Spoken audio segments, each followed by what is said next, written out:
कुन सरकारले समात्यो केपी ओलीलाई? बालेन सरकारले समात्यो। सरकार कसको छ? बालेनको छ।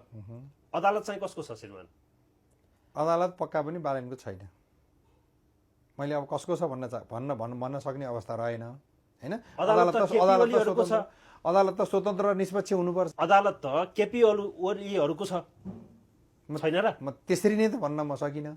अब यो कुरालाई मैले यहाँले नै भनेको भाषामा त मैले एफर्मेटिभ रूपमा यस र नो भन्ने अवस्था रहेन। तर अदालत भनेको जहिले पनि के हुन्छ भने निष्पक्ष नै हुन्छ, स्वतन्त्र हुन्छ, हुनुपर्छ र हुन्छ र हुनुपर्छ।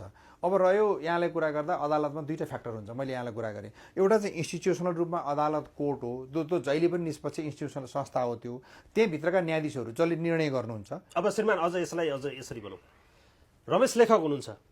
रमेश लेखक पूर्व गृहमन्त्री पनि हिरासतमा हुनुहुन्छ। उहाँको विषयमा पनि निर्णय गर्नुपर्ने छ। हो। अब जिल्ला अदालत